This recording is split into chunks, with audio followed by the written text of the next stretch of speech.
दिसंबर की ठंडी सुबह थी। शिमला की वादियों में सूरज की किरणें बर्फ की सफ़ेद चादर पर ऐसे चमक रही थी जैसे किसी ने हीरे बिखेर दिए हो। हवा में ठंडक थी, लेकिन उस ठंड में भी एक अजीब सी मिठास घुली थी, जैसे हर सांस के साथ कोई नया सपना भीतर उतर रहा हो। इसी वक्त एक टैक्सी धीरे धीरे माल रोड की तरफ बढ़ रही थी। अंदर बैठी थी आर्या, नटखट, मासूम और जिंदगी को अपने ही ढंग से जीने वाली लड़की।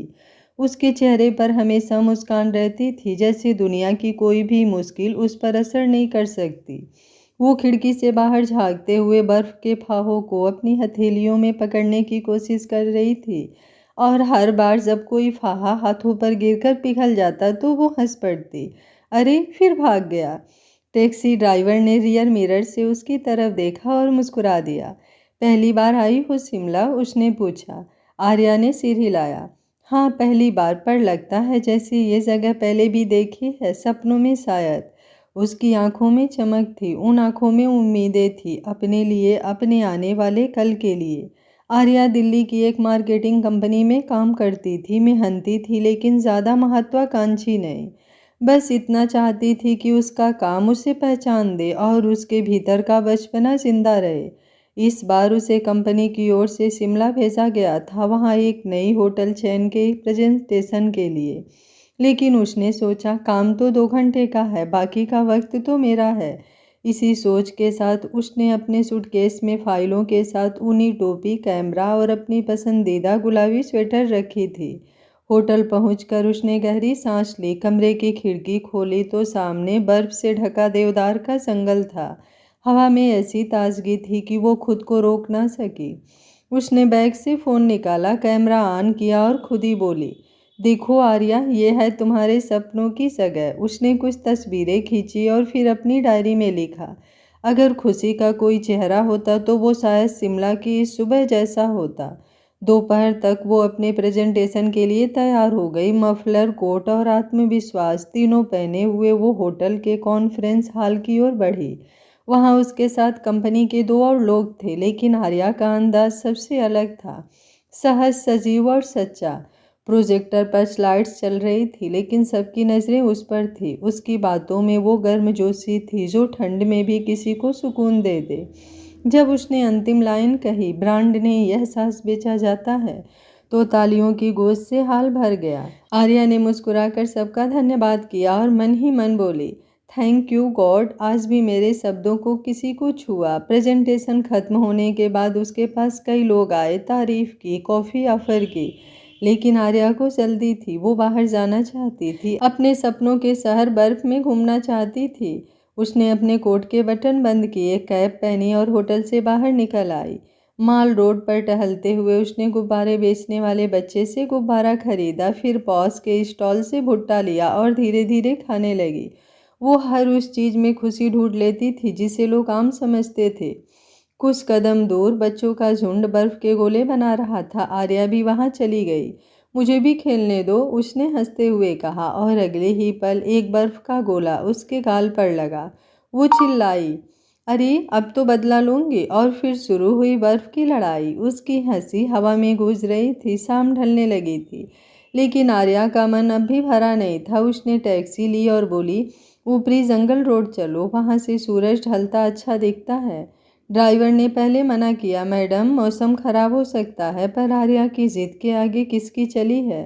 रास्ता खूबसूरत था, लेकिन ठंड बढ़ने लगी थी। धीरे धीरे आसमान से फिर बर्फ गिरनी शुरू हुई। वो खिड़की से बाहर हाथ निकालकर गिरती बर्फ को पकड़ने लगी। उसे नहीं पता था कि यही मासूम खेल कुछ ही देर में उसकी जिंदगी का सबसे खतरनाक मोड़ बनने वाला है। बर्फ की परत मोटी होती जा रही थी। ड्राइवर ने कहा, मैडम अब लौट चलते हैं, सड़क फिसलन भरी हो रही है। आर्या ने सिर हिलाया, बस 5 मिनट और। लेकिन तभी हवा का रुख बदल गया और बर्फ के फाहे अचानक तूफान में बदल गए।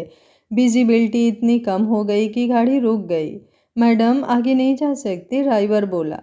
आर्या ने खिड़की से बाहर देखा, चारों तरफ बस सफ़ेद धुंध थी, हवा चीख रही थी। उसने कहा, तुम रोड पर रहो, मैं थोड़ी देर रुकूंगी। ड्राइवर ने डरते हुए कहा, पर मैडम जाओ ना, मैं ठीक हूँ, कहकर आर्या गाड़ी से उतर गई। उसका कैमरा हाथ में था। उसने सोचा, कुछ खूबसूरत तस्वीरें क्लिक कर लूँ। पर कुछ कदम चलते ही उसका पैर फिसला और वो ज़मीन पर गिर पड़ी। हवा इतनी तेज थी कि वो उठ भी नहीं पा रही थी। बर्फ उसके बालों में, कपड़ों पर जमती जा रही थी। उसने चारों तरफ देखा, सब कुछ धुंधला। कोई है, उसने पुकारा, पर आवाज़ हवा में गुम हो गई। कुछ देर तक उसने कोशिश की, लेकिन ठंड अब उसकी हड्डियों तक उतर चुकी थी। ड्राइवर ने कुछ आगे बढ़कर उसे ढूंढा, लेकिन जब वो नहीं दिखी तो वो भी अपनी जान बचाते हुए वहां से निकल गया। उसके होठ नीले पड़ रहे थे। हाँ सुन, वो वहीं बर्फ पर बैठ गई, थक कर डरी हुई, और फिर धीरे धीरे उसकी आंखें बंद होने लगी और वो लुढ़कती हुई रोड पर आ गिरी। तभी दूर से हेडलाइट की हल्की किरणें दिखी। एक काली ऑडी कार धीरे धीरे उस रास्ते पर आ रही थी। गाड़ी के अंदर बैठा व्यक्ति अपने फ़ोन पर बात कर रहा था। हाँ, मीटिंग खत्म हो गई, अब लौट रहा हूँ। हाँ, बर्फ बहुत है, पर मैं संभाल लूँगा। उसकी आवाज़ गहरी और आत्मविश्वासी थी। राजवीर मल्होत्रा, मुंबई का बिजनेस टाइकून। उसने भी नहीं सोचा था कि ये शिमला की यात्रा उसकी ज़िंदगी का रुख बदल देगी। तभी उसकी नज़र सड़क किनारे किसी चीज़ पर पड़ी। एक आकृति जो आधी बर्फ में दबी हुई थी। उसने तुरंत ड्राइवर से कहा, गाड़ी रोको। कार रुकते ही वो बाहर निकला। ठंडी हवा ने चेहरा सुन्न कर दिया, लेकिन उसने परवाह नहीं की। उसने बर्फ हटाई। एक लड़की बेहोश, ठंड से अकड़ी हुई। उसने उसके गाल पर थपकी दी। सुनो, आंखें खोलो। कोई जवाब नहीं। उसने तुरंत अपने बॉडीगार्ड को आवाज़ दी, जल्दी इसे उठाओ। दोनों ने मिलकर उसे गाड़ी में रखा, हीटर ऑन किया और तेजी से अपने होटल की तरफ बढ़ चले। राजवीर ने रास्ते भर उस लड़की की नब्ज देखी। वो बहुत कमज़ोर थी। उसके अंदर एक अजीब सी बेचैनी थी। वो नहीं जानता था ये कौन है, पर वो ये ज़रूर जानता था कि अगर देर हुई तो शायद वो बच ना पाए। होटल पहुंचकर उसने अपने कमरे में ही डॉक्टर को बुला लिया। डॉक्टर आया, आर्या की जांच की और कुछ देर बाद गंभीर स्वर में बोला, मैं इंजेक्शन दे रहा हूँ, लेकिन अगर ये लड़की होश में नहीं आती है तो आप समझ सकते हैं राजवीर जी मैं क्या कहना चाहता हूँ। राजवीर के चेहरे पर तनाव की लकीरें उभर आई। मतलब, उसने पूछा। डॉक्टर ने गहरी सांस ली। इनका शरीर बहुत ठंडा हो चुका है। अगर अभी गर्माहट नहीं मिली तो स्थिति नाजुक हो सकती है। इतना कहकर डॉक्टर चला गया। राजवीर ने उस लड़की की तरफ देखा। चेहरा सफ़ेद, होठ जमे हुए, सांसें धीमी। उसने अपने बॉडीगार्ड से कहा, हीटर बढ़ाओ, कंबल लाओ। वो उसके पास बैठ गया। उसके माथे पर हल्के हल्के हाथ से रगड़ने लगा ताकि थोड़ा ताप मिले। उसने आग के पास लकड़ियां डलवाई और फिर खिड़की के बाहर देखा। बर्फ अब भी लगातार गिर रही थी। उस सफ़ेद चुप्पी से बस उसकी अपनी धड़कनें सुनाई दे रही थी और सामने वो लड़की जो अब उसकी जिम्मेदारी बन चुकी थी। हवा की हर सरसराहट में ठंड का जहर घुला था, जैसे पूरा शिमला नींद में जम गया हो। कमरे में हीटर चालू था, फिर भी आर्या का चेहरा बर्फ जितना ठंडा था। डॉक्टर के शब्द अब भी राजवीर के कानों में गूंज रहे थे। मैंने इंजेक्शन दे दिया है, लेकिन अगर ये लड़की होश में नहीं आती है तो आप समझ सकते हैं राजवीर जी मैं क्या कहना चाहता हूँ। वो कहकर चला गया था और कमरे में एक खामोशी छा गई थी, वो खामोशी जो इंसान की सांसों को भी रोक देती है। राजवीर ने धीरे से आर्या की हथेलियां अपने हाथों में ली, बर्फ सी ठंडी। उसने महसूस किया, कोई स्पंदन नहीं, कोई हरकत नहीं, जैसे उसके भीतर की जिंदगी का दीपक बस बुझने ही वाला हो। उसके सीने में हल्का दर्द उठा, वो दर्द जो किसी अजनबी के लिए नहीं बल्कि किसी अपने के लिए होता है। वो खुद भी नहीं समझ पा रहा था कि इस लड़की को देखकर उसके भीतर ऐसा क्यों हो रहा था। वो तो एक बिजनेस टाइकून था। वो लोगों के लिए एक नाम था, राजवीर मल्होत्रा, जिसे लोग स्टील मैन कहते थे। लेकिन आज वो स्टील पिघल रहा था। उसने धीरे से उसके पैर अपने हाथों में लिए और रगड़ने लगा। उसके ठंडे पैरों को अपनी हथेलियों में बंद करते हुए वो लगातार उसे गर्मी देने की कोशिश करता रहा। हर कुछ सेकंड में वो आर्या के चेहरे की तरफ देखता। मिस ब्यूटीफुल, सुन सकती हो मुझे? तुम ठीक हो जाओगी, प्लीज़ आंखें खोलो। उसकी आवाज़ में वो कंपन था जो एक सख्त इंसान में बहुत मुश्किल से आता है। उसने हीटर को और पास खींच लिया, फिर अपने ओवरकोट को निकाल कर आर्या पर डाल दिया, पर उसकी उंगलियां अब भी नीली थी। राजवीर को डर लगने लगा, कहीं देर ना हो जाए। वो उठा, फर्स्ट एड बॉक्स से मसाज ऑयल निकाला और उसके हाथों में हल्के हाथों से मालिश करने लगा, हर उंगली को धीरे धीरे दबाते हुए, जैसे हर नस में वापस जान डालने की कोशिश कर रहा हो। तुम इतनी जिद्दी क्यों हो? हाँ, उसने फुसफुसाकर कहा। बाहर दुनिया में कितनी ठंड है, पर मैं नहीं चाहता कि तुम्हारी जिंदगी ठंडी पड़ जाए। तुम्हें तो अब तक जाग जाना चाहिए था, मिस ब्यूटीफुल। उसकी हथेलियों की गर्मी धीरे धीरे आर्या की त्वचा में उतरने लगी थी, लेकिन उसकी सांसें अब भी धीमी थी। राजवीर की आंखों में बेचैनी थी, माथे पर पसीना था। ठंडे कमरे में भी वो हर बार डॉक्टर की कही बात याद करता और फिर अपने अंदर एक नई हिम्मत जुटाता। उसने अब उसके बालों को हल्के से पीछे किया, माथे को छुआ, अभी बर्फ जैसा ठंडा। वो उठा, फायर प्लेस के पास गया, एक और लकड़ी डाली। आग भभक उठी। उसकी रोशनी में राजवीर का चेहरा चमक रहा था, चिंता, थकान और दुआओं से भरा। वो वापस आया, झुका और उसके चेहरे के पास बैठ गया। धीरे से फुसफुसाया, मैं तुम्हारा नाम नहीं जानता मिस ब्यूटीफुल, लेकिन जो भी तुम्हारा नाम होगा बहुत प्यारा होगा, जितनी प्यारी तुम हो, बिल्कुल तुम्हारे जैसा। तुम्हें पता है मैंने कभी किसी के लिए इतना नहीं किया, पर तुम अजीब हो। तुमसे पहली मुलाकात में ही लगता है जैसे तुमसे कोई रिश्ता हो, मेरी जिंदगी में कुछ बदलने आई हो तुम। वो जानता था कि वो सुन नहीं सकती, पर फिर भी बोल रहा था, शायद खुद को संभालने के लिए। घड़ी की सुइयां बढ़ रही थी और उसकी धड़कनें भी तेज होती जा रही थी, जैसे जैसे रात गहराती जा रही थी। बाहर बर्फ गिरते हुए अब हल्की चमक दे रही थी, जैसे पूरा शिमला सफ़ेद चादर ओढ़कर सो गया हो। पर राजवीर नहीं सोया। वो हर 5 मिनट में आर्या के कभी पैर रगड़ता, कभी उसकी हथेलियाँ, कभी खुद से बात करता। अगर तुम ठीक हो गई तो मैं तुम्हें कभी अकेला नहीं छोड़ूंगा। धीरे धीरे जब उसकी उंगलियां गर्म होने लगी, राजवीर ने राहत की सांस ली, पर तभी उसने देखा आर्या के होठों से हल्की भाप निकल रही है, लेकिन उसका शरीर अब भी ठंडा है। वो समझ गया, हीटर और कपड़े काफ़ी नहीं है, उसे ज़िंदगी चाहिए, सिर्फ गर्मी नहीं। वो कुछ पल तक सोचता रहा, फिर उसने अपनी जैकेट उतारी, खुद भी बर्फ जैसी ठंड से कांपता हुआ उसके पास बैठ गया। उसने उसके कपड़े उतारे जो हल्के हल्के भीगे थे। उसका हाथ कांप रहा था। उसकी बॉडी थोड़ी सी भी उसकी उंगलियों से टच होती तो उसके शरीर में सिहरन सी दौड़ जाती। वो कभी भी किसी लड़की के इतना करीब नहीं गया था। उसने उसके सिर को अपने सीने से लगाया, उसके चारों ओर कसकर कंबल लपेट दिया। उसके दिल की धड़कन अब आर्या के कानों के पास थी, धीरे, स्थिर, सुकून देने वाली। अब वो उसके चेहरे की तरफ बढ़ने लगा। उसने उसके दोनों आंखों को चूम लिया। उसके करीब जाने से जाने वो क्यों खुद को रोक नहीं पा रहा था। जैसे लग रहा था आर्या को इस हालत में देखकर उसकी धड़कनें रुकती जा रही थी, जैसे आर्या उसके सांसों के लिए कितनी ज़रूरी है। राजवीर उसके थोड़ा और करीब हुआ और आगे बढ़कर उसके होठों को लॉक कर दिया। थोड़ी देर तक जब वो उसे चूमता रहा तो आर्या की सांस उखड़ती हुई सी महसूस हुई। जैसे ही वो दूर हुआ वो लंबी लंबी सांसें लेने लगी। उसके शरीर में थोड़ी हलचल महसूस हुई। वो उसे और कसकर अपने आगोश में भर लिया। उसकी धड़कनें इतनी तेज चल रही थी जैसे उछलकर बाहर ही आ जाएगी। अंधेरे कमरे में आर्या का चेहरा भी साफ से नहीं दिख रहा था। उसके मन में शर्मिंदगी का भाव था, जैसे उसने कोई गुनाह कर दिया हो। एक लड़की के बिना इजाज़त वो उसके इतने करीब चला गया।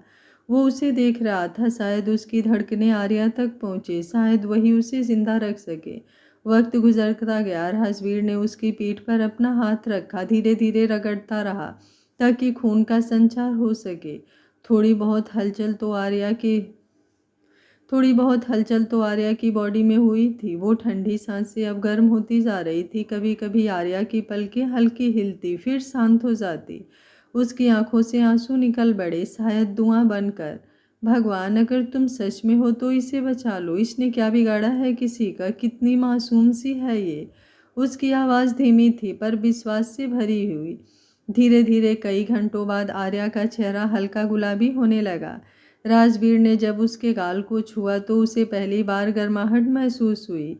वो मुस्कुराया, एक हल्की राहत भरी मुस्कान। उसने धीरे से उसके माथे पर हाथ फेरा और बोला, अब तुम ठीक हो जाओगी, बस थोड़ा आराम करो।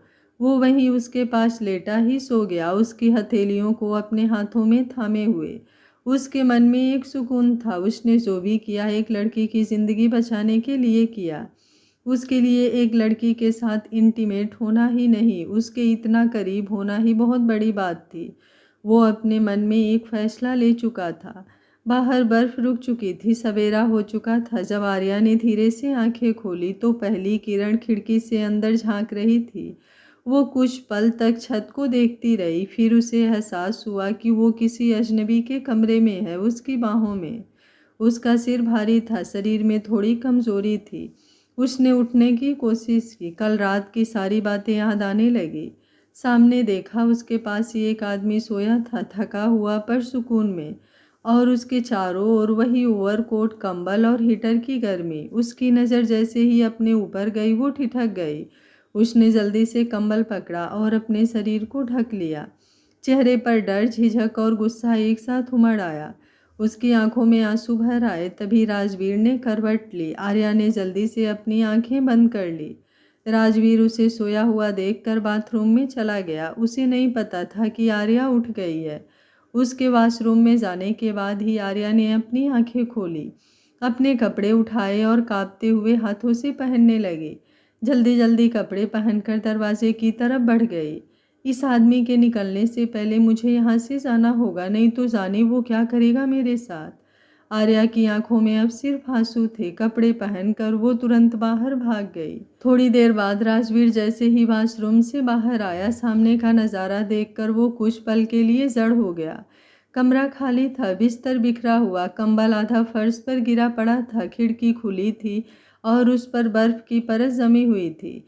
अंदर का हीटर अब भी चल रहा था, पर कमरे में जैसे ठंड से ज़्यादा सन्नाटा पसरा हुआ था। वो समझ गया वो जा चुकी है। एक पल को उसे यकीन नहीं हुआ, जैसे उसका कोई हिस्सा अचानक खींचकर चला गया हो। उसने तेजी से मोबाइल उठाया, फ़ोन डायल किया। अर्जुन, उसकी आवाज़ में बेचैनी और घबराहट दोनों थी। दूसरी तरफ से अर्जुन ने कहा, जी सर। राजवीर ने तेज सांस लेते हुए कहा, वो लड़की जिसे हम कल रात बचा कर लाए थे, वो होटल से निकल गई है। उसे ढूंढो हर जगह, taxi stand, bus stop, market, सब जगह। मुझे वो किसी भी हाल में चाहिए। अर्जुन ने पूछा, सर उसका नाम? राजवीर कुछ पल के लिए चुप रहा, फिर उसके होठों से बस इतना ही निकला, नाम नहीं पता, बस इतना जानता हूँ कि वो मेरी मिस ब्यूटीफुल है। ये कहते हुए उसकी आवाज़ धीमी हो गई, जैसे किसी ने उसके सीने पर बोझ रख दिया हो। फ़ोन रखते ही वो अपनी जैकेट उठाकर कमरे से निकला। बाहर बर्फ अब भी सड़कों को ढक रही थी, हवा में ठंडक थी, पर उसके भीतर आग जल रही थी। वो अपनी काली आड़ी में बैठा और इंजन स्टार्ट करते हुए सीधे सड़क पर निकल पड़ा। हर मोड़ पर उसकी आंखें किसी चेहरा ढूंढ रही थी, हर राहगीर पर उसकी नज़र टिकती थी, हर टैक्सी को रोक कर पूछता, क्या तुमने किसी लड़की को जाते देखा? सफ़ेद स्वेटर और नीला स्कार्फ पहने। सबके जवाब एक जैसे थे, नहीं साहब। लेकिन वो हार नहीं मान रहा था। गाड़ी को पहाड़ी मोड़ों पर संभालते हुए उसका मन बार बार उस रात पर जा रहा था। वो बेहोश चेहरा, ठंडी हथेलियाँ और उसकी सांसों की नरमी जो अब उसकी याद बन चुकी थी। वहीं दूसरी तरफ आर्या टैक्सी में बैठी थी, चेहरा खिड़की से सटा हुआ, आंखों से आंसू लगातार बह रहे थे। शहर की सफ़ेद बर्फ अब उसे डरावनी लग रही थी। हर मोड़, हर पेड़ उसे वही रात याद दिला रहे थे। उसका मन चिल्ला रहा था, मैंने क्या किया? मैं किसी अजनबी के कमरे में रात भर रही, पता नहीं उसने मेरे साथ क्या किया होगा। वो खुद से सवाल कर रही थी, खुद को कोस रही थी। दिल में शर्म, गुस्सा और डर का मिला-जुला तूफान था। टैक्सी जैसे ही उसके होटल के बाहर रुकी, वो बिना किसी से कुछ बोले अंदर भागी। रिसेप्शनिस्ट कुछ पूछने ही वाला था कि उसने सिर झुका लिया और जल्दी से अपने कमरे में चली गई। दरवाज़ा बंद करते ही वो ज़मीन पर बैठ गई और फूट फूट कर रोने लगी। क्यों क्यों गई मैं अकेली उस जगह? क्यों भरोसा किया किसी अनजान पर? मुझसे इतनी बड़ी गलती कैसे हो गई? उसके शब्द टूट रहे थे, आंखों से आंसू रुक नहीं रहे थे। हर याद उसे और तोड़ रही थी। वो चेहरा याद आया जो उसके पास बैठा था, जो उसकी हथेलियां पकड़े था, उसकी सांसों से गर्मी दे रहा था। और अब वही दृश्य उसे डर में बदल गया था। पता नहीं उसने क्या किया मेरे साथ। उसके दिल की धड़कनें तेज हो गई। वो उठी, सूटकेस निकाला और उसमें अपना सारा सामान रखने लगी। बस अब नहीं रहना यहाँ। शिमला ने मुझे सिर्फ दर्द दिया। वो बुदबुदाई। सुबह के 10 बजे तक उसने होटल बिल क्लियर किया और सीधे टैक्सी लेकर एयरपोर्ट निकल पड़े। बाहर बर्फ अब पिघलने लगी थी, पर उसके अंदर सब कुछ जम चुका था। वो टैक्सी की खिड़की से बाहर देखती रही। पहाड़ धीरे धीरे पीछे छूट रहे थे, जैसे उसकी एक याद पीछे छूट रही हो, पर वो नहीं जानती थी कि उसी वक्त कोई उसकी तलाश में पागलों की तरह घूम रहा है। राजबीर ने पूरी सुबह सड़कों की खाक छान दी थी। हर मोड़, हर ढाबा, हर कोना, सब जगह पूछ चुका था। अर्जुन भी बार बार फोन पर रिपोर्ट देता, सर कुछ भी पता नहीं चला। राजबीर की आंखें लाल हो चुकी थी, नींद गायब थी, पर दिल में सिर्फ एक बात थी, मिस ब्यूटीफुल तुम कहाँ चली गई। उसने अपनी गाड़ी रोककर बर्फ से ढकी सड़क पर नजर दौड़ाई। हवा के झोंके उसके बाल उड़ा रहे थे। वो बुदबुदाया, काश तुम समझ पाती, मैंने तुम्हारे साथ कुछ गलत नहीं किया, बस तुम्हें जिंदा रखने की कोशिश की थी। उसकी आवाज़ टूट गई। उस रात की तस्वीरें उसके दिमाग में घूमने लगी, उसका नीला चेहरा, ठंडी उंगलियां, और फिर उसका धीरे धीरे गर्म होना। वो पल जब उसे लगा था कि उसने मौत से किसी को वापस खींच लिया है, जिस इंसान के पास सांस लेने तक की फुर्सत भी नहीं थी। वो उस लड़की की याद में 2 दिन तक लगातार उसे ढूंढता रहा, और वो ढूंढता भी उसे तो कैसे। उसे ना ही कोई फोटो थी उसके पास और ना ही उसका नाम पता था, फिर भी उसने आर्या को ढूंढने की हर संभव कोशिश की। हर सुबह अर्जुन नई जानकारी लाता, हर शाम राजवीर खुद सड़कों पर निकल पड़ता, पर कहीं कोई निशान नहीं। तीसरे दिन थक हार कर होटल की खिड़की से जब उसने शिमला की ढलती शाम देखी, तो उसके भीतर एक खालीपन उतर आया। उसने धीरे से कहा, शायद वो नहीं मिलनी थी, शायद किस्मत ने बस इतना साथ लिखा था। अगले दिन वो वापस मुंबई की फ्लाइट में बैठा। खिड़की के बाहर बादलों का सागर फैला था, लेकिन उसके दिमाग में सिर्फ एक चेहरा, वही मासूम आंखें, वही बेहोश चेहरा, वही मध्यम मुस्कान जो अब उसकी यादों में जिंदा थी। मुंबई लौटकर उसने अपने बिजनेस मीटिंग फिर शुरू किए। वही सूट बूट, वही फाइलें, वही कॉन्फ्रेंस रूम, पर दिल के किसी कोने में हमेशा एक खालीपन था। कभी कभी अपने ऑफिस की खिड़की से बाहर देखते हुए वो धीरे से खुद से बोल उठता, मिस ब्यूटीफुल तुम कहाँ चली गई, एक बार लौट आओ, बस एक बार मुझे सफाई देने का मौका तो दो। क्या तुम कोई जादू जानती हो जो मेरे दिल दिमाग पर छाई हुई हो। उसकी आवाज़ में कसक थी, पर आंखों में उम्मीद बाकी थी। वो जानता था कहीं ना कहीं किसी मोड़ पर वो फिर मिलेगी, और जब मिलेगी तो वो इस बार उसे जाने नहीं देगा। रोज अपने काम पर जाता, घर आता। मुंबई की भीड़ में लौट कर भी राजवीर के भीतर एक सन्नाटा पसरा हुआ था। कारों का शोर, लोगों की आवाज़ें, मीटिंग्स का शेड्यूल, सब कुछ वैसा ही था, पर उसके अंदर जैसे कोई खाली जगह बन गई थी। वो अब भी अपने ऑफिस की ऊंची इमारत से नीचे शहर की रफ्तार को देखता रहता था, मगर उसकी आंखों के सामने हर बार बर्फ से ढका शिमला और एक चेहरा तैर जाता था। वो चेहरा जो अब उसकी नींद, उसकी सोच और उसके दिन का हिस्सा बन गया था। वो मुस्कुराना भूल गया था। उसके असिस्टेंट तक समझ नहीं पा रहे थे कि सर को आखिर हुआ क्या है। मीटिंग में जब कोई बोलता तो वो बस हूँ कहकर सिर हिलाता, फिर खिड़की के बाहर देखने लगता। रात को जब घर लौटता तो कमरे की खामोशी उसे काटने लगती। वो अक्सर उस कंबल को देखता जो उसने शिमला से वापस ले आया था, जिसमें आर्या को लपेटा था। उसे छूते ही सब यादें फिर से जाग जाती। मिस ब्यूटीफुल, अगर तुम सुन सकती तो जानती कि मैंने सिर्फ तुम्हें बचाया था, वो खुद से बुदबुदाता। दिन बीतते गए, 2 हफ्ते, फिर 1 महीना। आर्या मुंबई में थी, अपने छोटे से फ्लैट में। शुरुआत के कुछ दिन उसने खुद को काम में डुबोने की कोशिश की। ऑफिस में सब उसकी प्रेजेंटेशन की तारीफ करते, मगर वो बस मुस्कुरा देती। कभी कभी अचानक उसका ध्यान भटक जाता और वो खिड़की से आसमान देखने लगती। उसके दिल में अब भी एक अजीब सी बेचैनी थी, कभी गुस्सा, कभी पछतावा। क्या वाकई उसने कुछ गलत किया था? अगर करता तो मैं आज जिंदा कैसे होती? ये सवाल अब बार बार उसके दिमाग में उठने लगा था। उस रात की कुछ बातें धुंधली सी याद थी, किसी की आवाज़, किसी की हथेलियों की गर्मी, किसी के कांपते होठों से निकला मिस ब्यूटीफुल, और वो सांस जो उसे जिंदा रख रही थी। हर बार वो सोचती, शायद मैं गलत थी, शायद उसने सच में मेरी जान बचाई थी, लेकिन फिर शर्म उसे अपने ही विचारों को लड़ने पर मजबूर कर देती। उधर राजवीर ने अपनी कंपनी का एक बड़ा कॉन्फ्रेंस अनाउंस किया, एक टेक्निकल पार्टनरशिप समिट जहां देश की बड़ी बड़ी कंपनियां शामिल होने वाली थी।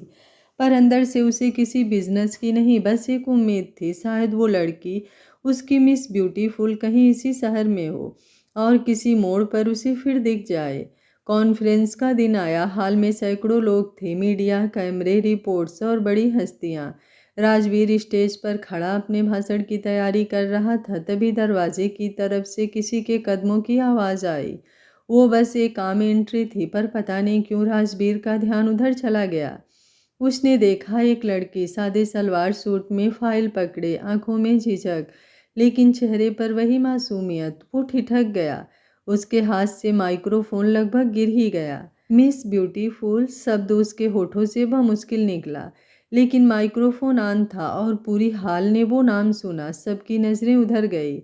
आर्या के कदम थम गए। उसने चौंक कर देखा, वो वही आदमी जिससे वो भाग आई थी। कहीं ना कहीं उसे सपने जैसा लग रहा था। वो नाम मिस ब्यूटीफुल जो उसके जहन में था। उसका चेहरा सख्त था, पर आंखों में दर्द था। उसे यकीन नहीं हुआ कि किस्मत ने फिर से उसी के सामने ला खड़ा किया। वो घबराकर पीछे हटने लगी, पर तभी किसी ने कहा, मैम आपकी सीट इधर है। वो अनमने ढंग से जाकर बैठ गई। राजवीर ने बात जारी रखी, पर अब उसकी आवाज़ में एक कंपकपी थी। कॉन्फ्रेंस खत्म होने के बाद उसने तुरंत अपने असिस्टेंट से कहा, उस लड़की का नाम जानो जो तीसरी पंक्ति में बैठी थी। असिस्टेंट ने फाइल चेक की और कहा, सर वो आर्या मेहरा है। वो हमारी पार्टनर कंपनी से है जो आज प्रेजेंटेशन देने आई थी। राजवीर कुछ पल तक खामोश रहा, फिर बस मुस्कुरा दिया। तो आर्या, अब भागने का रास्ता नहीं। शाम को होटल में कंपनी डिनर था। राजवीर ने अपनी निगाहें बस उसी दरवाजे पर रखी थी जहां से लोग अंदर आ रहे थे, और जब वो आई तो उसे लगा जैसे वक्त वहीं थम गया हो। वो हल्के नीले रंग की ड्रेस में थी, बाल खुले हुए, आंखों में वही झिझक और हल्का सा डर। राजवीर धीरे धीरे उसके पास गया। मिस ब्यूटीफुल, उसने बहुत धीरे से कहा। आर्या का दिल जोरों से धड़क उठा। उसने धीरे से कहा, प्लीज़ ये आप क्या बोल रहे हैं? मेरा नाम आर्या मेहरा है। राजवीर ने गहरी सांस ली। उसके आंखों में सीधा देखते हुए बोला, मुझे पता है, लेकिन मेरे लिए तो तुम मेरी मिस ब्यूटीफुल हो। मुझे तुम्हें कुछ बताना है। वो शिमला की रात, देखिए उस रात क्या हुआ मुझे कुछ नहीं जानना है, मुझे जाने दीजिए। उस रात क्या हुआ था, या कहो क्या नहीं हुआ था? आर्या की आंखें भर आई। वो बोली, क्या फ़र्क पड़ता है अब? राजवीर ने जवाब दिया, फ़र्क पड़ता है क्योंकि मैं जानता हूँ तुमने मेरे बारे में क्या सोचा, और मैं जानता हूँ कि सच उससे कितना अलग था। तुम बेहोश थी, लेकिन मैं पूरे होश में था। उसने उसकी आंखों में देखा। डॉक्टर ने कहा था अगर तुम में गर्मी नहीं आई तो तुम जिंदा नहीं रहोगी। रात के अंधेरे में मैं बस तुम्हारे गीले कपड़े चेंज कर तुम्हें गर्मी देने की कोशिश किया था। इसके आगे तुम्हें हाथ तक नहीं लगाया था मैंने। तुम जैसा कुछ सोच कर वहाँ से निकली थी, ऐसा कुछ भी नहीं था।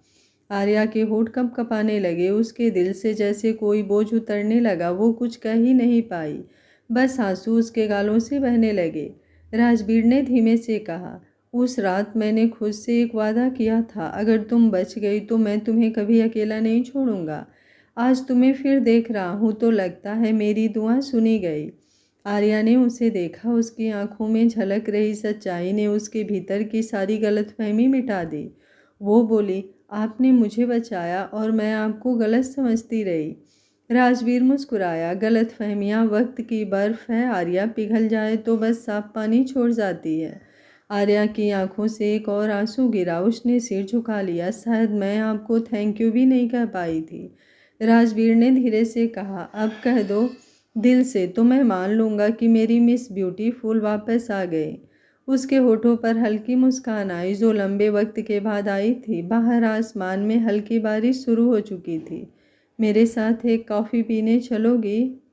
राजवीर आज किसी और ही अंदाज में तैयार हुआ था। नीली शर्ट, ब्लैक ब्लेजर और हाथ में वही पुरानी घड़ी जो उसके पिता ने उसे तब दी थी जब उसने बिजनेस की दुनिया में पहला कदम रखा था। वो खुद नहीं जानता था कि उसे इतनी घबराहट क्यों हो रही है, लेकिन उसके दिल की धड़कनें आज कुछ ज़्यादा तेज थी। आर्या ने कॉफ़ी डेट के लिए हाँ बोल दिया था। बॉडीगार्ड अर्जुन ने जब दरवाजे पर दस्तक दी तो राजवीर एक पल को ठिठक गया। सर, मिस आर्या नीचे आ चुकी हैं। राजवीर के कदम कुछ पल रुक गए, जैसे किसी ने वक्त को थाम लिया हो। फिर धीरे से उसने गहरी सांस ली और बोला, चलो। होटल के बाहर उसकी गाड़ी पहले से खड़ी थी। ठंडी हवा में कॉफ़ी की हल्की खुशबू थी। आर्या सामने खड़ी थी, हल्के लेवेंडर रंग की ड्रेस में, बाल खुले हुए, चेहरा सादगी से भरा हुआ। उसने देखा तो उसकी आंखें एक पल को ठहर गई, जैसे कोई पुरानी अधूरी कविता पूरी हो गई हो। राजवीर ने खुद जाकर गाड़ी का दरवाज़ा खोला। आइए मिस ब्यूटीफुल। आर्या के चेहरे पर हैरानी और हल्की सी मुस्कान दोनों थी। जैसे ही वो गाड़ी में बैठे, पीछे खड़े दो बॉडीगार्ड ने हल्के से मुस्कुराते हुए एक दूसरे की तरफ देखा। उनमें से एक धीरे से दूसरे से बोला, यार, सर ने आज तक किसी लड़की को नज़र उठाकर भी नहीं देखा और आज देखो खुद दरवाज़ा खोल रहे हैं। दूसरा बोला, कहते हैं ना, शिमला की बर्फ़ में जो दिल पिघल जाए वो प्यार सच्चा होता है। सर ने उस दिन उस लड़की को ढूंढने के लिए पूरा पहाड़ छान डाला था। तभी अचानक ड्राइविंग सीट पर बैठे अर्जुन ने शीशे में से उनकी बात सुनी और उसने बस एक हल्की सी नज़र पीछे घुमाई। इतनी कि दोनों बॉडीगार्ड एकदम चुप हो गए और पीछे जाकर अपनी गाड़ी में बैठकर राजवीर और आर्या की गाड़ी के पीछे निकल गए। राजवीर गाड़ी ड्राइव कर रहा था और कभी कभी चोर नज़रों से मिरर से आर्या को देख लेता। कुछ देर तक गाड़ी में सन्नाटा रहा। फिर राजवीर ने धीमे से कहा, आर्या। आर्या ने उसकी तरफ देखा। उसकी आंखों में हल्की चमक थी, जैसे कुछ कहने की कोशिश कर रहा हो, लेकिन शब्द नहीं मिल रहे थे। कुछ देर बाद दोनों एक पहाड़ी कैफ़े के बाहर रुके। लकड़ी से बना एक छोटा सा कॉफ़ी हाउस, बाहर बर्फ़ की हल्की परत और अंदर पीली रोशनी का सुकून। राजवीर ने खुद दरवाज़ा खोला। आओ, यहाँ की कॉफ़ी बहुत मशहूर है। दोनों अंदर बैठे। सामने की खिड़की से शिमला की वादियाँ दिख रही थी। वेटर ने कॉफ़ी रखी और कुछ पल तक सिर्फ भाप उठती रही। उनके बीच जैसे शब्द नहीं, बस एहसास थे। कुछ देर बाद राजवीर ने कप उठाया, एक घूंट लिया और कहा, मुझे बातें करने में ज़्यादा वक्त नहीं लगता आर्या, लेकिन आज ना जाने क्यों शब्द कम पड़ रहे हैं। शायद इसलिए क्योंकि मैं जो कहना चाहता हूँ वो शब्दों से नहीं कहा जा सकता। आर्या ने उसकी तरफ देखा। उसकी आंखों में कुछ था जो डर और उम्मीद के बीच झूल रहा था। राजवीर ने धीरे से मेज पर रखी उसकी उंगलियों को देखा। ठंडी थी। मिस ब्यूटीफुल, उसने मुस्कुराते हुए कहा, मुझे ज़्यादा बातें घुमा फिरा कर करने नहीं आती। शायद ये नाम तुम्हें अजीब लगता होगा, लेकिन मेरे लिए ये सिर्फ एक नाम नहीं है, ये उस एहसास का नाम है जो मैंने पहली बार किसी के लिए महसूस किया। आर्या की सांसें रुक सी गई। राजवीर आगे झुका, आवाज़ और भी धीमी हो गई। मैंने आज तक किसी भी लड़की को नज़रें उठाकर नहीं देखा, ना किसी के लिए इस तरह बेचैन हुआ, लेकिन तुम पहली नज़र में ही मेरे दिल में उतर गई। शिमला की ठंड में जब मैंने तुम्हें देखा था, तब मुझे सिर्फ एक बात समझ आई कि ज़िंदगी में पहली बार मुझे किसी की फिक्र हुई है, किसी के लिए दिल धड़का है। मिस ब्यूटीफुल, उसने थोड़ा रुक कर कहा, क्या तुम मुझसे शादी करना चाहोगी? आर्या का चेहरा एक पल को सख्त हुआ, जैसे यकीन ना हो। राजवीर, आप क्या कह रहे हैं? आप मुझे जानते भी नहीं। उसकी आंखें भर आई। आपको मेरे बारे में जानना चाहिए। मेरा एक अतीत है जिसे शायद जानकर आपके दिल में जितनी भी मोहब्बत है वो खत्म हो जाएगी। राजवीर की नजरें आर्या पर गहरी हो गई थी। ये कहानी आप लोगों को कैसी लग रही है, मुझे कमेंट बॉक्स में अपनी राय जरूर दीजिएगा। क्या राजवीर आर्या का अतीत जानने के बावजूद भी आर्या को अपनाएगा? आखिर आर्या के अतीत में ऐसा क्या है जो राजवीर सुनने के बाद इस शादी के लिए ना कर देगा? जानने के लिए देखते रहिए कहानी का अगला भाग। अगर आपको कहानी पसंद आ रही है तो वीडियो को एक लाइक करना बिल्कुल मत भूलिएगा। Thank you for watching. मिलते हैं कहानी के अगले भाग में। तब तक स्वस्थ रहिए, मस्त रहिए, अपना ख्याल रखते रहिए।